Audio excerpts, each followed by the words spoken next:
Go back to your fantasy football games, boy.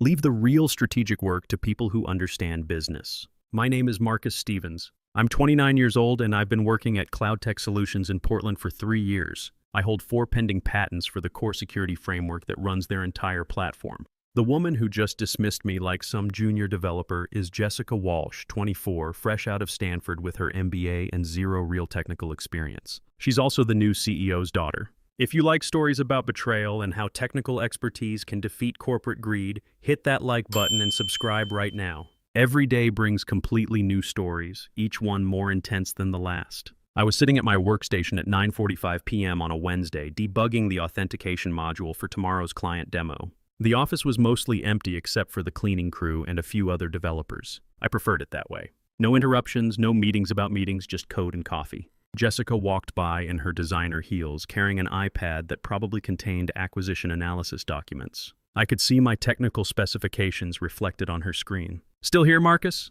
she said, stopping at my desk. "Don't you have a life outside coding?" I looked up from my screen, just finishing the security patch that would ensure tomorrow's demo ran smoothly.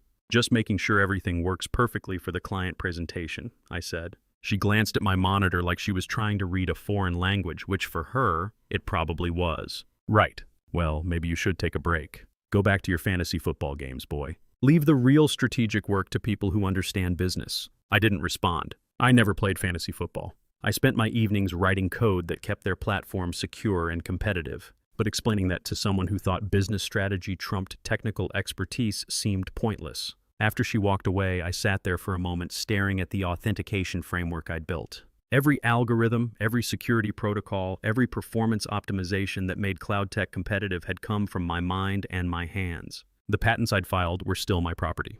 I developed them 18 months before Victoria Walsh joined as CEO. The legal documentation was clear. I owned the intellectual property until a formal licensing agreement transferred it to the company. That transfer hadn't happened yet. I saved my work and packed up my laptop. As I walked toward the elevator, I noticed the conference room lights were still on. Through the glass, I could see Jessica presenting something to her mother, Victoria. They were reviewing documents that looked suspiciously like my patent filings. The elevator doors closed, and I realized something had shifted in my mind. Not anger exactly, but clarity. I'd been carrying this company's technical foundation for years while watching less qualified people make strategic decisions about my work. Now I was being dismissed by someone who couldn't debug a simple loop. I drove home through the Portland rain thinking about what I'd seen on Jessica's screen. I joined Cloud Tech right out of college when it was still a 40-person startup working out of a converted warehouse. Back then, the founder David Chen would sit with us during late-night coding sessions, ordering pizza and talking through complex security challenges. David understood the technology because he'd written the first version himself. David stepped down 4 months ago to focus on his health. Prostate cancer, stage 2. The board brought in Victoria Walsh from a big consulting firm to professionalize operations and prepare for scale. Victoria had an impressive resume managing large teams, but her technical background was limited to whatever she'd learned in business school 15 years ago. My patents covered the core authentication system, the encryption algorithms, and the real-time threat detection that made Cloud Tech's platform unique. Without those components, we were just another cloud security company with a decent interface. I developed them during my own time using my personal equipment because I wanted to solve problems that the industry hadn't properly addressed yet. The patents were filed under my name because I'd paid for the legal work myself. Standard practice was to transfer them to the company through a licensing agreement, but that negotiation had been delayed by David's illness and Victoria's arrival. My lawyer had advised me to wait until the management transition was complete to ensure I got proper recognition and compensation for the intellectual property. Jessica had joined the company 1 month ago as a strategy analyst, reporting directly to her mother. She had no official technical role, but she'd been sitting in on engineering meetings and offering suggestions about resource optimization and development priorities. Last week, she'd suggested that the engineering team was overstaffed and that we could probably deliver the same results with fewer senior developers. I'd been watching the dynamic between mother and daughter carefully. Victoria would ask Jessica's opinion on technical decisions that she should have been discussing with the engineering leads. Jessica would nod thoughtfully and offer consulting speak responses about efficiency and agile methodologies. Neither of them ever asked me about the technical feasibility of their ideas. The warning signs had been there for weeks. External consultants had been auditing our technical assets and IP portfolio. HR had been having conversations about team restructuring for efficiency. My name had been removed from internal technical documentation without explanation. Meeting invites that used to include me automatically were now going to senior staff only. When I'd asked about it, Victoria's assistant told me it was just a scheduling oversight. Yesterday, I'd overheard a conversation between Victoria and the head of human resources about securing key intellectual property before finalizing organizational changes. They hadn't noticed me in the break room, and I hadn't made my presence known. Now, after Jessica's comment about fantasy football, the picture was becoming clear. They were planning to formalize the patent transfer, then restructure me into a junior role where I couldn't challenge their technical decisions. I pulled into my apartment parking garage and sat in my car for a few minutes, listening to the rain on the roof. The next morning, I arrived at the office early and found an email waiting for me. The subject line read, IP licensing agreement. Please review and sign. It was from Victoria, sent at 11:47 p.m. the night before. The agreement outlined the transfer of my 4 patents to Cloud Tech Solutions in exchange for a one-time payment of $15,000 and a promotion to senior technical specialist. The promotion was meaningless. The payment was insulting. But the timing told me everything I needed to know.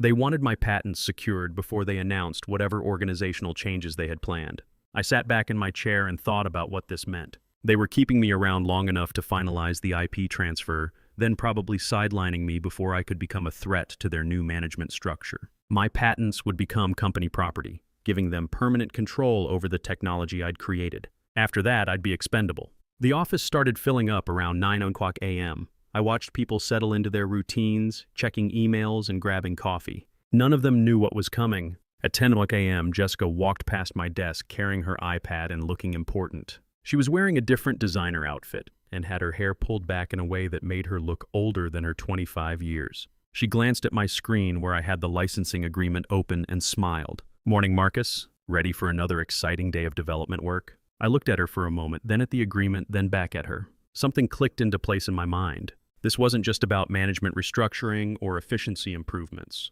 This was about securing my technology before pushing me aside. I closed the email and opened my personal cloud storage. My patent documentation was stored in encrypted folders, not on company servers. The source code was integrated into their platform, but the underlying frameworks were still documented in my private repositories. I started making a list of everything that belonged to me versus everything that belonged to the company. The list was longer than I'd expected. At noon, I packed up my personal laptop and walked out to my car. I didn't tell anyone where I was going.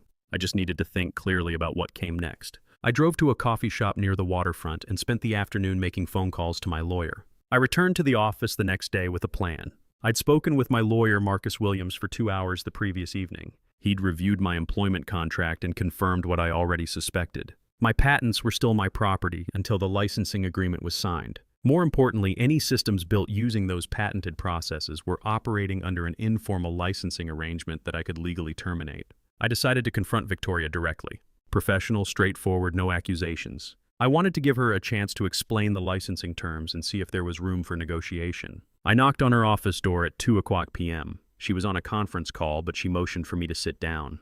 Through the glass wall, I could see Jessica in the adjacent conference room presenting something to a group of people I didn't recognize. Probably more consultants brought in to evaluate our operations. Victoria finished her call and turned to me with a smile that didn't reach her eyes. Marcus, thanks for coming by. I assume you've had a chance to review the licensing proposal. I have. I wanted to discuss the terms and make sure we're aligned on the value of the intellectual property. She leaned back in her chair. Of course. I know IP discussions can be complex, but I think you'll find our offer is quite competitive for this type of technology transfer.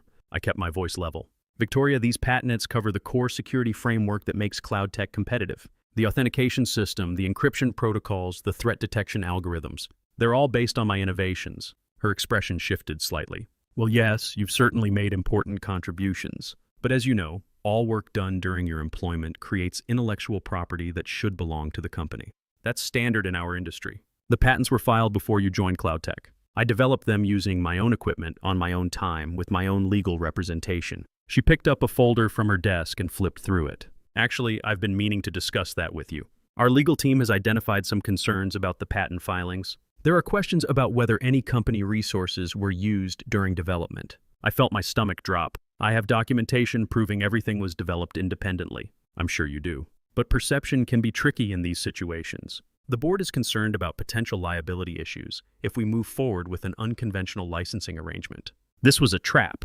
They were going to claim ownership regardless of the legal documentation, then tie me up in litigation I couldn't afford to fight. What are you proposing? We'd like you to accept the standard licensing terms. Transfer the patents in exchange for the compensation we've outlined, then continue in your current role while we implement the organizational improvements. I stood up. I need some time to think about this. Of course. But Marcus, I hope you understand that this is really the best outcome for everyone involved. Fighting this would be expensive and disruptive, and ultimately, the company's position is very strong. I walked back to my desk and sat down, my hands shaking slightly. They had me cornered. If I tried to fight for fair compensation, they'd claim I was being unreasonable. If I agreed to their terms, I'd lose control of technology worth millions. Through the glass conference room wall, I could see Jessica finishing her presentation. The people she was talking to were nodding and taking notes. One of them was pointing at a chart that looked like an organizational diagram. My computer pinged with a new email notification. The sender was Human Resources. The subject line read, Team Restructuring Announcement, Confidential Preview.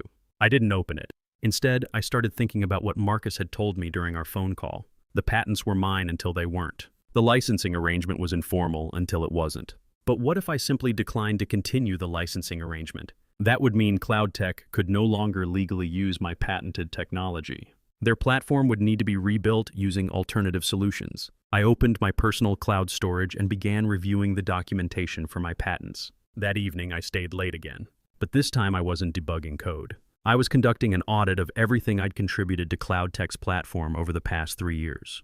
The results were more extensive than I'd realized. My authentication framework was integrated into every user login, every API call, and every data transfer. Without it, their system would revert to basic security that any competent hacker could bypass. The encryption algorithms I developed reduced their data storage costs by approximately 40% and made their platform fast enough to compete with larger companies. The threat detection protocols enabled real-time monitoring features that were central to their marketing message. I had essentially built the technological foundation that made CloudTech competitive in the cloud security market. Everything else was just user interface and business logic built on top of my work. But I found something more troubling as I reviewed old emails and meeting notes. Victoria and Jessica had been planning this acquisition for weeks before the licensing proposal. 3 weeks ago, Victoria had asked the engineering team to create detailed documentation of all technical processes and system architectures. She'd framed it as a routine knowledge management initiative. 2 weeks ago, Jessica had requested access to our code repositories for a strategic analysis of development efficiency. I'd granted the access because she was the CEO's daughter, and I'd assumed it was legitimate. Last week, I discovered that someone had been copying files from our shared drives to external storage. When I'd reported it to IT security, they told me it was authorized by senior management for backup purposes. Now I understood what had been happening.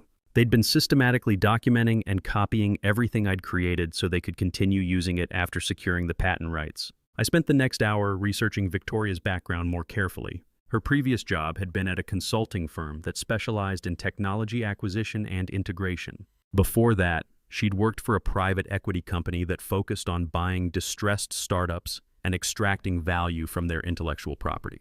She wasn't brought in to grow CloudTech. She was brought in to secure its most valuable assets. I called Marcus and explained what I'd discovered. He listened carefully, asked several questions about the timeline, and then delivered news that changed everything. Marcus, based on what you're telling me, you have grounds for a formal withdrawal of licensing privileges. Your patents are still your property, and if they're using your technology without a signed agreement, you can legally require them to stop. But I'm employed by them. Doesn't that create an implied license? Not necessarily. Employment contracts typically cover future inventions, but your patents predate Victoria's arrival and the current organizational structure. There's ambiguity in their legal position. I felt something shift in my chest. Not anger this time, but clarity mixed with cold determination. What would happen if I withdrew the licensing privileges? Legally, you have that right. Practically, it would require them to remove your patented technology from their platform until they could develop alternative solutions. I looked around the empty office, thinking about Jessica's dismissive comment about fantasy football and Victoria's patronizing smile during our meeting. How quickly could you draft the withdrawal notice? I can have it ready by tomorrow morning. But Marcus, this is a significant step. Once you do this, there's no going back. I made my decision. Do it.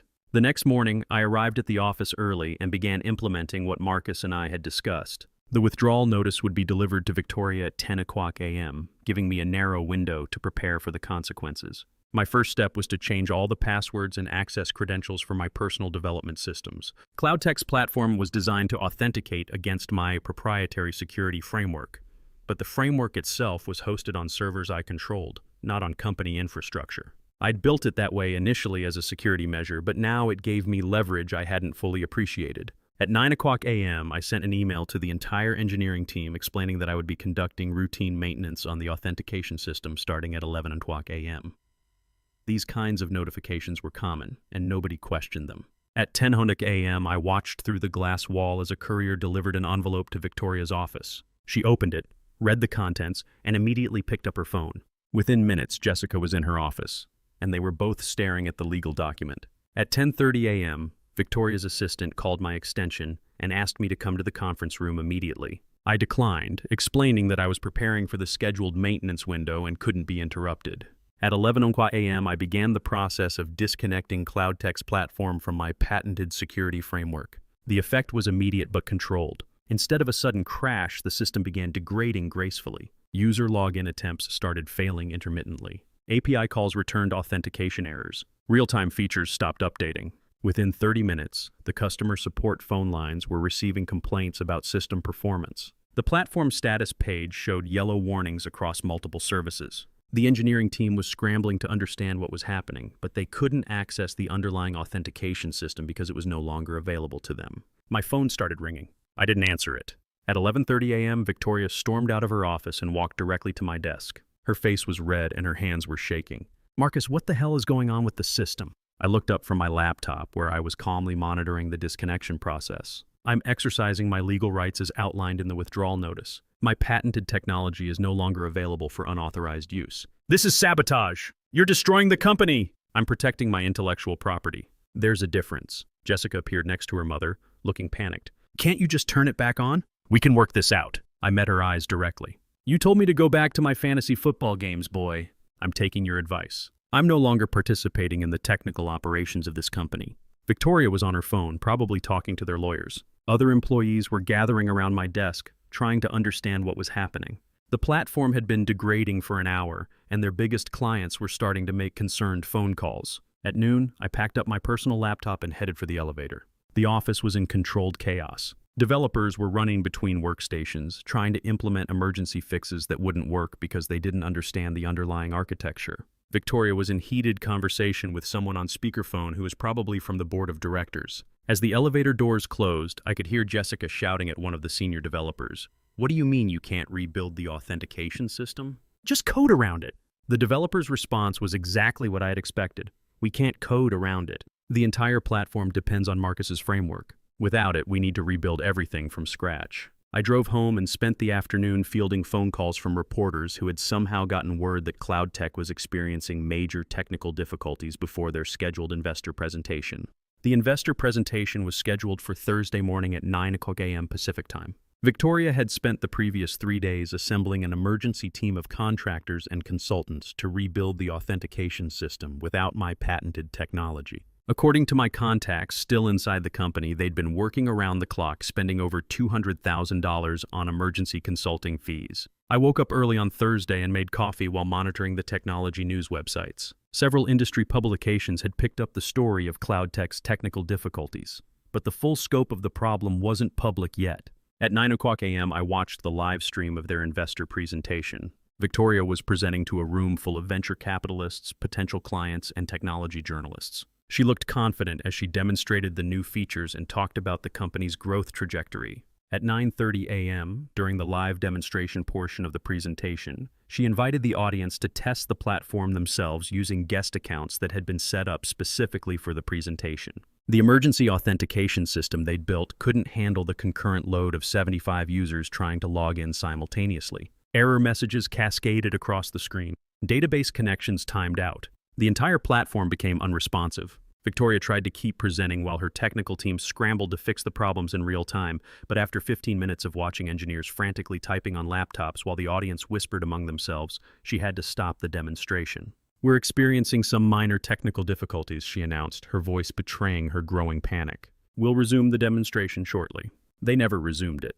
After 45 minutes of failed attempts to restore functionality, Victoria ended the event early and asked everyone to leave. The technology blogs published their reviews within hours. The headlines were brutal. CloudTech presentation crashes spectacularly. Cloud security company can't secure its own demo when technical debt meets investor reality. The board of directors called an emergency meeting for Friday morning. By Friday afternoon, Victoria Walsh was no longer the chief technology officer of Cloud Tech Solutions. The press release cited strategic differences regarding technical leadership and product development. Jessica Walsh was quietly removed from the strategy analyst position without any public announcement. According to my former colleagues, she'd attempted to blame the platform failure on sabotage by a disgruntled employee, but the board's investigation revealed the timeline of events leading to my departure. Her accusations only highlighted the management failures that had caused the crisis. The company's valuation, which had been rising in anticipation of the investor presentation, dropped 45% over the following week. 2 major clients canceled their contracts.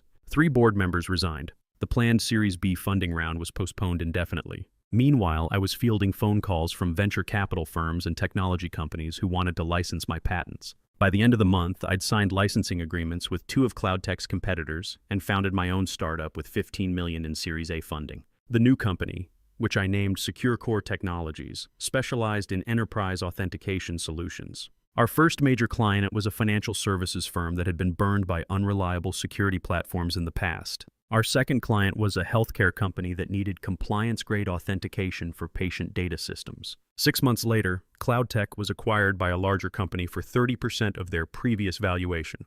The acquiring company's first move was to completely rebuild the platform using industry-standard security frameworks, effectively discarding everything that Victoria and Jessica had tried to preserve. Victoria Walsh returned to consulting work, though her reputation in the technology sector had been significantly damaged. Jessica Walsh left the tech industry entirely and took a marketing job at a retail company in Seattle. Neither of them ever acknowledged their role in the company's collapse, but the technology community has a long memory for failed leadership.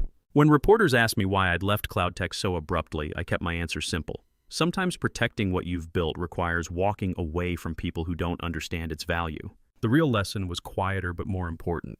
Technical expertise can't be faked or inherited. And dismissing someone because of their age or background is a mistake that compounds quickly in an industry built on knowledge and innovation. Respect and competence aren't negotiable. They're earned through results, not rhetoric. If you enjoyed this story, hit that like button and let me know what you think in the comments. And if you haven't subscribed yet, subscribe and hit the notification bell to get updates on new stories like this one.